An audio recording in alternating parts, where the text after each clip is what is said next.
अस्सलामुअलैकुम जी, उम्मीद करता हूँ सब लोग खैरियत से होंगे। मेरा नाम है मलिक उमर हबीब। जैसा कि आपने देखा होगा कि हमने पिछले लेक्चर में कवर किया था इनकम टैक्स सेक्शन 12 जो कि सैलरी से रिलेटेड था। इस क्लास में इंशाल्लाह हम डिस्कस करते हैं section 14 of income tax ordinance 2001 जो कि एम्प्लॉय शेयर स्कीम से रिलेटेड है। एम्प्लॉय शेयर स्कीम होती है कि जब एम्प्लॉयर जो है वो अपने ही कंपनी के शेयर अपने एम्प्लॉयज़ को इशू करता है, ठीक है? उसको नाम दिया जाता है एम्प्लॉय शेयर स्कीम। अच्छा, इसके इसी सेक्शन के एंड पे वो इसकी डेफिनेशन भी बयान करता है सबसेक्शन 6 में। In this subsection employ share scheme means any agreement और arrangement under which a company में issue shares in a company. अच्छा, ये लाइन पे फोकस करें थोड़ा। अ कंपनी में issue shares in a company, ठीक है? एक ही कंपनी अपनी ही कंपनी में शेयर इशू करे to an employ of the company और an employ of an associated company. Associated company वो होती है जिसमें कंपनी ने अपनी इन्वेस्टमेंट की होती है, उसे हम एसोसिएटेड कंपनी कहते हैं। और बी वो कह रहे हैं the trustee of a trust and under the trust deed. Trustee मतलब जो एनजीओ वगैरह होते हैं उसमें ट्रस्टी होते हैं, जिस तरह हम प्राइवेट कंपनी है उसमें शेयर होल्डर्स मेंबर्स होते हैं, इस तरह जो ट्रस्ट होती हैं या एनजीओ वगैरह होती हैं उनमें उनको जो आप मेंबर्स होते हैं उनको ट्रस्टीज़ कहा जाता है। तो चलिए ये छोटी सी एग्जांपल थी एम्प्लॉय शेयर स्कीम की। अब हम चलते हैं ऊपर सबसेक्शन 1 में। वो कहता है the value of a right और option to acquire shares under an employ share scheme granted to an employ shall not be chargeable to tax. अच्छा, यहाँ पे समझने की एक बात तो ये है कि राइट और ये ऑप्शंस चीज़ें क्या है। अब होता ये है कि फॉर एग्जांपल जब एम्प्लॉयर ने ये स्कीम लॉन्च की तो उसने एक अनाउंसमेंट की होगी कंपनी में कि मैं इतने शेयर जो है वो एम्प्लॉइज़ को देना चाहता हूँ। जो लेना चाहता है वो अपने मतलब अपना कंसेंट शो करे। उसमें होता ही है कि एम्प्लॉयर जो है वो उस एम्प्लॉय को जो अपना कंसेंट शो करता है कि उसने शेयर्स परचेज़ करने हैं, उसको एक ऑप्शन या राइट दिया जाता है कि आप इतने टाइम के बाद इस इन शेयर्स को एक्वायर कर सकते हैं। ऑप्शंस एक किस्म का जो है वो बयाना होता है जो आप एक अमाउंट पे करते हैं शुरू में। फॉर एग्जांपल अगर एक शेयर की प्राइस 10 रुपये है तो ऑप्शन ये होगा कि आप 2 या 5 रुपये या 3 रुपये दे के उस शेयर का ऑप्शन एक्वायर कर लें कि मैंने ये शेयर्स एक्वायर करने हैं फ्यूचर में, कोई भी टाइम पीरियड हो सकता है। अच्छा जी, वहाँ यहाँ पे वो कह ये रहा है कि अगर आपने परचेज़ किए हैं राइट्स टू एक्वायर शेयर्स तो उन पे किसी किस्म की कोई टैक्सेबिलिटी नहीं है, ठीक है? अच्छा, आगे सब सेक्शन 2 में वो ये कह रहा है where in a tax year an employ is issued with the shares. अच्छा, सब सेक्शन 1 में बात हुई थी राइट और ऑप्शंस की कि उसे ऑप्शंस मिले हैं, राइट मिला है। लेकिन सब सेक्शन 2 में वो कह रहे हैं कि अब उसने शेयर्स परचेज कर लिए हैं। An employ is issued with shares under an employ share scheme including as a result of the exercise of an option to acquire shares, the amount chargeable to tax to the employee under the head salary for that year shall include the fair market value of the shares determined at the date of issue. अच्छा, वो कहना क्या ये चाह रहा है कि आपकी इनकम फ्रॉम सैलरी में कौन सी अमाउंट जाएगी जब आप शेयर परचेज करेंगे, ठीक है? इसमें हम ज़रा एक्सेल वाली फाइल में चलते हैं, वहाँ पे इजी होगा हमारे लिए समझना। अच्छा जी, अभी तक जो हमने सब सेक्शन 1 में पढ़ा था ना, अगर एम्प्लॉयी जो है वो सिर्फ ऑप्शंस एक्वायर करता है, ठीक है? ऑप्शंस, राइट्स, ठीक है? अभी अगर उसने राइट्स परचेज़ किए हैं, फॉर एग्ज़ाम्पल मैंने एग्ज़ाम्पल के तौर पे लिए 50 राइट्स परचेज़ किए हैं उसने, तो इस पे कोई टैक्सेशन नहीं है, ठीक है? लेकिन अगर वो इन्हीं राइट्स को सेल आउट करता है, ठीक है? इन्हीं राइट्स को वो सेल आउट करता है, तो उस पे जो गेन उसे रिसीव होगा वो टैक्सेबल है। अब गेन कैसे देखना है? Consideration minus cost of option. अच्छा, यहाँ पे अगर आप फार्मूला बार में देखें तो 50 राइट्स मल्टीप्लाई बाय 5, ये उससे कंसंट्रेशन थी, जो टोटल बन गया 250 रुपीज़। और कॉस्ट क्या थी उसकी, 50 मल्टीप्लाई बाय 3, मतलब 3 रुपये का उसने एक राइट लिया, इसको मल्टीप्लाई करें 50 के साथ तो आ गया 150, गेन उसका आ गया 100। तो ये 100 जो है वो उसका गेन है, इस पे टैक्स चार्ज होगा। अच्छा, चलते हैं सबसेक्शन 2 में जो बात की गई थी कि अगर के ऑप्शंस के बाद शेयर्स परचेज्ड हो गए, जो एम्प्लॉय उसने शेयर परचेज किए, तो अब इसकी क्या ट्रीटमेंट होगी। अच्छा, जिस दिन उसने शेयर परचेज किए उस दिन हम उसकी फेयर मार्केट वैल्यू देखेंगे क्या है, और एम्प्लॉय को कॉस्ट क्या पड़ी, cost of options and cost of acquiring shares. अच्छा, फेयर मार्केट वैल्यू मैंने एग्जांपल ली है 50, क्योंकि उसने 50 राइट्स ऑप्शन एक्वायर किए थे, तो उसे 50 ही शेयर्स दिए जाएंगे। तो 50 शेयर्स मल्टीप्लाई बाय उनकी फेयर मार्केट वैल्यू करंट 13 होगी। इसी तरह जो हमने यहाँ पे कॉस्ट ली थी, कॉस्ट ली है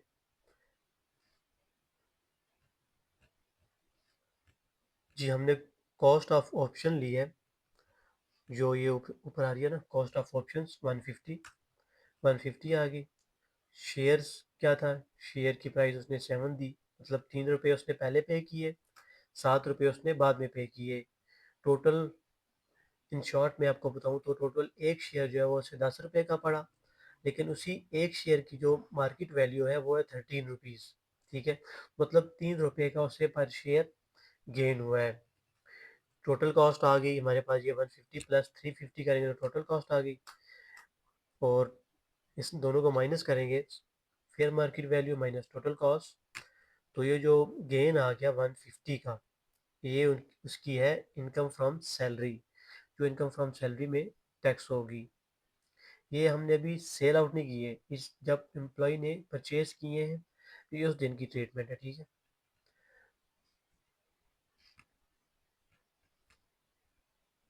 जी, आगे बात करते हैं, अगर वो इन्हीं शेयर्स को सेल आउट कर दे, ठीक है, तो क्या ट्रीटमेंट होगी। तब भी हम देखेंगे कि उसकी, जिस दिन वो सेल आउट कर रहा है उस दिन की उसकी करंट फेयर मार्केट वैल्यू क्या है। यहाँ पे मैंने लिया है 15, है 15 पर शेयर, तो 50 शेयर्स थे, 50 मल्टीप्लाई बाई 15 हो गया 750, टोटल कॉस्ट 650 आ गई, ये इन्हीं को ऐड करके आई। कॉस्ट ऑफ ऑप्शन थी हमारे पास 150, और कॉस्ट ऑफ शेयर्स थी हमारे पास 350। अच्छा, इसमें वो कॉस्ट भी आएगी जो पहले उसने सैलरी में इंक्लूड करके टैक्स दिया था, ये 150। ठीक है, ये भी उसकी अब कॉस्ट बन गई, क्योंकि ये भी उसने टैक्स इस पे किया है। तो ये तीन चीज़ें हमने कॉस्ट में लेनी है, ऑप्शंस की भी, कॉस्ट ऑफ शेयर्स, और इनकम फ्रॉम सैलरी जो उसने परचेज के वक्त ट्रीटमेंट की थी ना, जो गेन आया था, उसको भी हमने कॉस्ट में अब ऐड अप करना है। तो ये टोटल कॉस्ट होगी 650, 650 माइनस 750, उनका उसका जो टोटल गेन है वो आ गया 100। क्योंकि अमाउंट्स मैंने बहुत थोड़ी लिए है, तो इसलिए आपके पास जो गेन्स आ रहा है वो बहुत छोटे आ रहे हैं, लेकिन ओबियसली जो है वो कोई भी एम्प्लॉय 50 शेयर्स तो नहीं लेगा, अमाउंट्स तो ज़्यादा ही होंगी, लेकिन ये सिर्फ मैंने एग्जांपल लिया आपको समझाने के लिए। अच्छा, आगे चलते हैं जी इनकम टैक्स ऑर्डिनेंस की तरफ। इसमें वो सबसेक्शन 3 में वो ये कह रहे हैं, where shares issued to an employ under an employ share scheme are subject to restriction on the transfer of shares. अच्छा, ये रिस्ट्रिक्शन का भी एक और इशू है, ये भी हम आगे चल के, पहले ये सबसेक्शन 3 पूरा पढ़ लें, फिर उसको हम एक्सेल की शीट में वापस जाके समझते हैं। अच्छा, पॉइंट ए में वो कह रहे हैं, no amount shall be chargeable to tax to the employee under the head salary until the earlier of the time of employee has a free right to transfer the share or the time the employee disposes of shares। अच्छा, point A में वो कह रहा है कि कोई भी amount, चाहे वो गेन ही क्यों ना हो, वो टैक्सेबल नहीं होगा। ठीक है, तब कब तक, जब तक the time of employee has a free right to transfer the share, मतलब जब तक उसके पास फ्री राइट नहीं आ जाता अपने शेयर्स को ट्रांसफ़र करने का, सेल आउट करने का, या फिर the time the employee disposes of share, या उस टाइम जब वो अपने शेयर्स को डिस्पोज कर दे। ये दो कंडीशन है। अच्छा, यहाँ पे रिस्ट्रिक्शन से मुराद ये है कि जब एम्प्लॉय शेयर्स एक्वायर करता है तो कुछ केसेस में एम्प्लॉयर रिस्ट्रिक्शन लगा सकता है कि आपने 1 साल तक, 2 साल तक, 3 साल तक, डिपेंड्स ऑन दी सिचुएशन, इतने सालों तक जो है वो आप शेयर सेल आउट नहीं कर सकते। अच्छा, यहाँ पे जो सेल आउट है ना वो है आउटसाइड द कंपनी, लेकिन इनसाइड द कंपनी आप दूसरे कोलीग्स को, दूसरे एम्प्लॉइज को सेल आउट कर सकते हैं ये शेयर्स, ठीक है। रिस्ट्रिक्शन सिर्फ आउटसाइड द कंपनीज के लिए है कि आप शेयर्स जो है वो outside the company sell out नहीं कर सकते। अच्छा जी, पॉइंट बी में वो कह रहे हैं the amount chargeable to tax to the employees shall be the fair market value of the shares at the time of employee has a free right to transfer. अच्छा, जब रिस्ट्रिक्शन हट गई तब क्या है, तब ये कि तब आपने फेयर मार्केट वैल्यू देखनी है, ठीक है, और disposes of the shares as the case may be, as reduced by any consideration given by the employee for the shares, including any amount given as a consideration of grant of a right or options to acquire the shares। अच्छा, point B में वो बात कर रहे हैं कि जब restriction हट जाएगी तब की ट्रीटमेंट क्या है। तब की ट्रीटमेंट भी सेम वैसी ही है कि आपने पहले फेयर मार्केट वैल्यू देखनी है, उस पे any consideration given by the employee, ठीक है, जो भी कंसिडरेशन एम्प्लॉय ने दी है, मतलब कॉस्ट आ गई, शॉर्टली हम बात करें तो उसको लेस करके जो गेन आएगा वो आपकी इनकम फ्रॉम सैलरी में टैक्सेबल होगा। हाँ, इसको जो है वो हम एक्सेल में अच्छी तरह समझते हैं। अच्छा जी, यहाँ पे अगर आप देखें इस पॉइंट में मैंने ये लिखा हुआ है right options and rights. Rights exercise का मतलब है कि राइट्स को जो आपने एक्सरसाइज करके शेयर परचेज कर लिए विदाउट रिस्ट्रिक्शन, जो कि जिन पे कोई रिस्ट्रिक्शन नहीं है, आप जब चाहे उनको सेल आउट कर सकते हैं। लेकिन इधर नीचे जो है वो मैंने लिखा है राइट्स एक्सरसाइज विद रिस्ट्रिक्शन, ठीक है, कि आप पे रिस्ट्रिक्शन है 1 साल की, 2 साल की, कि आप उन शेयर्स को सेल आउट नहीं कर सकते। अच्छा जी, जब शेयर्स परचेज किए जाएंगे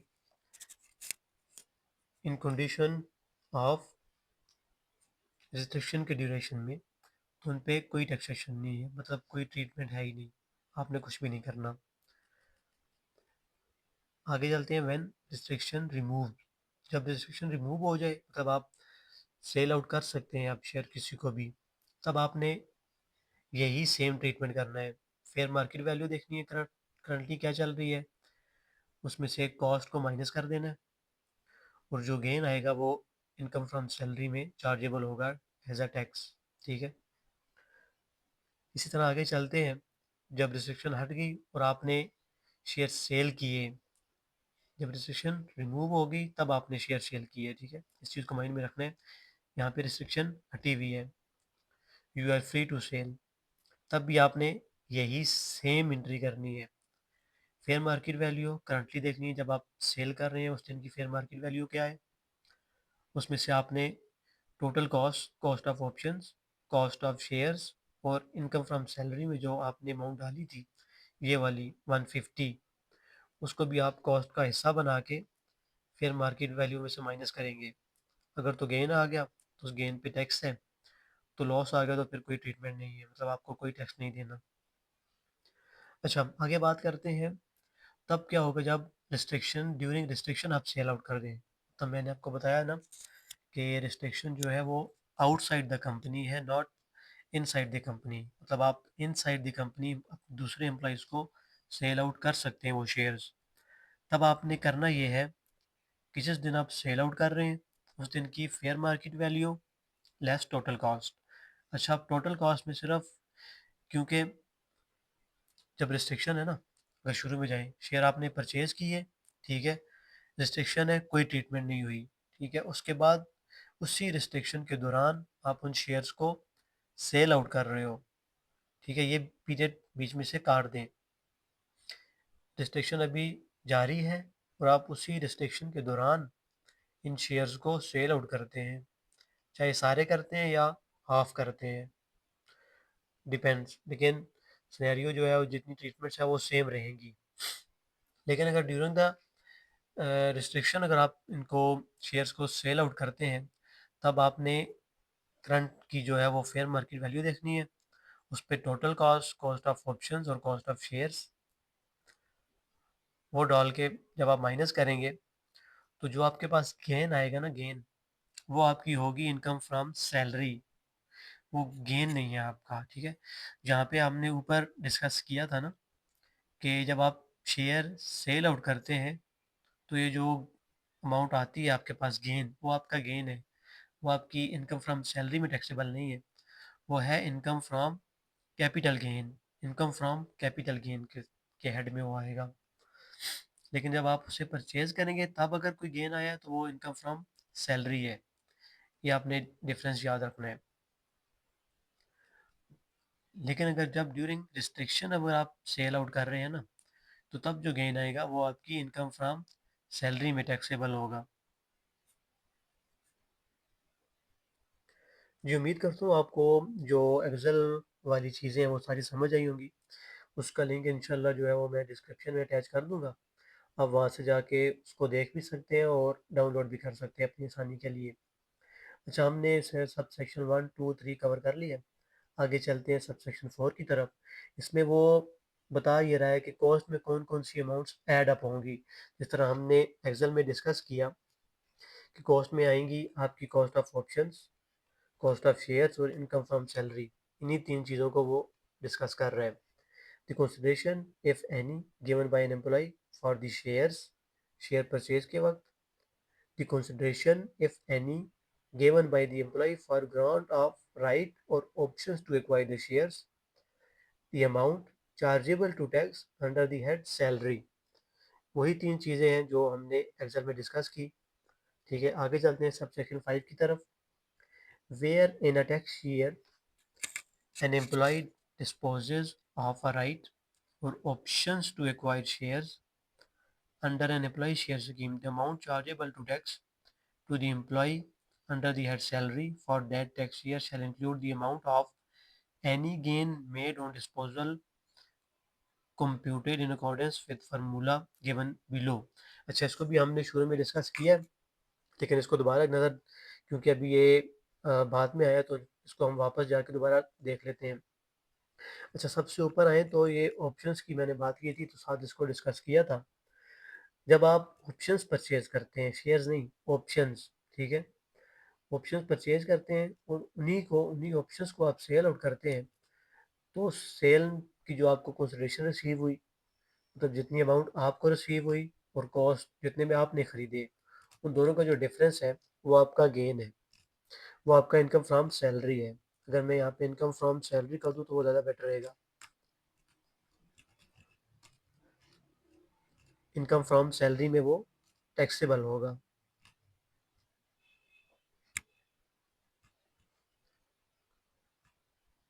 ये वो यहाँ पे वो बयान भी कर दिया, employee under the head salary, मतलब सैलरी में वो टैक्सेबल है।